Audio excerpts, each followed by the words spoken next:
नमस्कार दादा, आपला परिचय द्या आणि तुम्ही आगाशे काकांशी कसे संपर्कात आला? नमस्कार, मी राम देशमुख. मी अमरावतीला असतो आणि आत्ता तुम्ही जसं विचारलं की काकांशी माझा संबंध कसा आला, तर माझी जी आई आहे ती काका महाराजांची जी गुरु नाना महाराज तराणेकर इंदूर यांचा माझ्या आईला अनुग्रह आहे. आणि मग तिच्या माध्यमातून आमच्या म्हणजे असं म्हणता येईल की मामे कुळाकडून काकांशी संबंध आला. तुमची पहिली कशी ओळख झाली? मी फार लहान होतो, म्हणजे आईबाबांचं बऱ्याचदा खामगावला काकांकडे जाणं येणं असायचं किंवा काका पण बऱ्याचदा घरी यायचे आमच्याकडे. तर तेव्हा काही नाही, असं आजोबा आहेत कोणीतरी मोठे अशा माध्यमातून सुरुवातीची ओळख होती. तर पण त्यांच्या सोबत जो काही घालवलेला वेळ होता तो फार म्हणजे अविस्मरणीय म्हणता येईल. असं फार छान वाटायचं काकांच्या सहवासात. एक सांगा, तुम्ही you must be around 35. Yes. इतके सारे गुरुज हो. चूज करायला मार्केटमध्ये आहेत. मार्केटमध्ये मी सांगतो, येस. पण हेच का? खरं सांगायचं तर आपण खरे आपल्या जीवनामध्ये जे काही सद्गुरू असतील किंवा आजकाल आपण जे मार्केटमध्ये बघतो, मला असं वाटते की ह्या दोन गोष्टी आपल्याला वेगवेगळ्या पद्धतीने बघता यायला हव्या. खरे सद्गुरू किंवा खरे संत जे आहे ते आपलं स्वतःचं मोठेपण किंवा प्रसिद्धी असं कुठेही तुम्हाला करताना आढळणार नाहीत. किंवा याच्यात थोडंसं आपण जर विरुद्ध बाजूचा जर विचार केला तर जे आपण समाजामध्ये बऱ्यापैकी आजकाल भोंदूगिरी म्हणा किंवा विविध प्रकारचे स्वतःला स्वयंघोषित सद्गुरू ज्यांना म्हणतो आपण, मला कोणाला पर्टिक्युलर कोणाला या ठिकाणी टार्गेट करण्याचं कारण नाही, परंतु या सगळ्यांच्या याच्यामध्ये तुम्हाला प्रसिद्धी आणि स्वतःचं मोठेपण जेवढं काही वाढवता येईल तेवढं वाढवण्याचा आपल्याला प्रयत्न दिसतो. याच्या अगदी विरुद्ध बाजू ही असते की खरे संत जे असतात हे पूर्णपणे प्रसिद्धी परांगमुख असतात.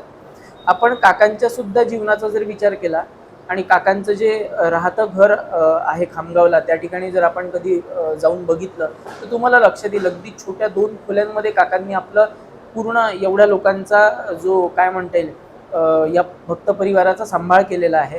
कधीही काकांनी स्वतःचं कुठे मोठेपण दाखवलं नाही किंवा तशा पद्धतीचे मोठमोठे काही गोष्टी त्यांनी कधीही केल्या नाही.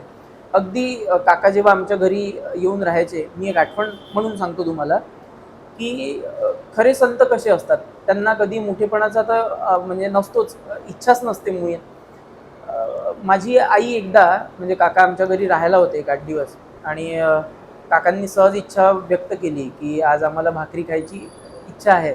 आई म्हणाली की ठीक आहे काका, पण घरामध्ये ज्वारीचं पीठ नसल्यामुळे मग आई ज्वारीचं पीठ आणण्यासाठी म्हणून चक्कीवरती गेली. आणि तेवढ्या मला आठवते की मी फार फार तर दुसरीमध्ये वगैरे असेल त्यावेळेला. आणि काका घरी मी आणि काका दोघंच होतो आणि तेवढ्यात नळ आले घरचे पिण्याच्या पाण्याचे. तर काकांनी त्या अर्ध्या तासामध्ये पूर्ण घरातलं जे काही पिण्याचं पाणी होतं ते पूर्ण भरून ठेवलं. आणि मग आई आल्यानंतर आईने बघितलं की काकांनी, तर आईने म्हटलं काकांना की अरे तुम्ही कशाला, तर म्हणे तुम्ही नाही का आमच्यासाठी भाकरी एवढे कष्ट घेताय, मग आमचं पण एक कर्तव्य आहे की आम्ही तुमच्यासाठी पाणी भरलं तर काय होते. इतका सहज भाव काकांच्या मध्ये, किंवा म्हणजे मी गुरु आहे असं कधीही काकांच्या जीवनामध्ये मला तरी कधी आढळलं नाही. तर मला असं वाटते की आपण हे दोन भाग निश्चितपणे वेगवेगळे करायला पाहिजे आणि त्या बाबतीत सजग पण असायला पाहिजे. एक सांगा आता, की तुम्ही जे काकांबरोबर वेळ घालवला हो. त्याच्यातला असा काहीतरी अनुभव सांगा ना आम्हाला. खूप छान, म्हणजे तसे तर खूप अनुभव आहेत. आपण बऱ्याचदा संतांकडे एक चमत्काराच्या नजरेतनं बघतो. काहीतरी पाहिजे मला. अगदी आणि बरोबर आहे की चमत्काराशिवाय नमस्कार नाही असंही म्हणतात. परंतु जिथे आपण सद्गुरूंना आपलं मन त्यांच्याशी जेव्हा आपलं एकरूप झालेलं असते तेव्हा ज्याला आपण स्मर्तुग्रामित्व म्हणतो की सद्गुरू सुद्धा आपल्याला तशा प्रकारची प्रचिती देत असतात. म्हणून या गोष्टीकडे चमत्कार म्हणून न बघता आपण आणि आपले सद्गुरू आपल्या किती नित्य सांभाळ करत असतात याचा ते आपल्याला निश्चित तशा प्रकारची परिणिती देतात आणि त्याचा प्रचिती सुद्धा आपल्याला येते. एक छोटीशी खूप सुंदर आठवण आहे. मी जेव्हा कॉलेजला होतो, पॉलिटेक्निकला असताना मी आणि माझे मित्र आम्ही ग्राउंडवरती कॉलेजच्या क्रिकेट खेळत होतो आणि त्यावेळेला म्हणजे मला थोडंसं असं म्हणता येईल की त्याच्या वर्षभरापूर्वीपासून एक घरातली व्यक्ती नसून हे कोणीतरी समथिंग इज स्पेशल असं काहीतरी एक त्यांच्याबद्दल मला भास म्हणा किंवा तशा प्रकारची एक फिलिंग मला यायला सुरुवात झाली होती.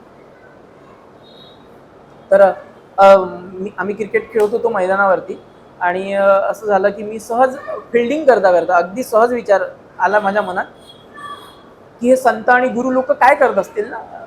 आपण छान खेळतोय, आपलं जीवन किती चांगलं आहे आणि हे लोक काय करत असतील, असा अगदी माझ्या सहज मनामध्ये हा प्रश्न येऊन गेला. आणि मी म्हणजे क्षणभरासाठी हा विचार आला आणि मी विसरून पण गेलो. त्यानंतर जवळपास एक 3-4 महिन्यानंतर काकांकडे जाणं झालं आणि मग ज्यावेळेस काकांकडे दर्शनाला मी गेलो आणि मग खूप अगदी सहज होतं की काकांकडे गेल्यानंतर काकांना नमस्कार केल्यावर काका नेहमी हेच म्हणायचे की ते काकांच्या खोलीमध्ये नाना महाराजांच्या पादुका ठेवलेल्या होत्या. म्हणजे आजतागत आज पण त्या जशाच्या तशा आहेत आणि खूप उत्तम प्रकारे ज्यांच्याकडे या ठेवल्यात तो ताम्हण परिवारसुद्धा खूप सुंदर पद्धतीने ते अजूनही तसं मेंटेन करून आहे सगळं. तर ज्यावेळेस काका म्हणायचे चला नानांना नमस्कार करून घ्या आणि मग मी थोडंसं असं नमस्कार करून उठायला गेलो तर काकांनी दोन्ही खांद्यावर हात ठेवले माझ्या आणि काका म्हणतात आमचं भाग्य केवढे थोर आहे की क्रिकेटच्या मैदानावर सुद्धा रामराय आमची आठवण काढतात.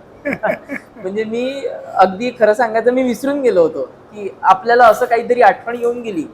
पण किती त्यांचं आपल्याकडे बारकाईने लक्ष असते.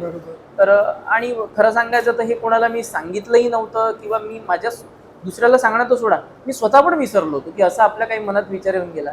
तर अशी एक खूप ती छान आठवण आहे काकांच्या सोबतची. चला धन्यवाद.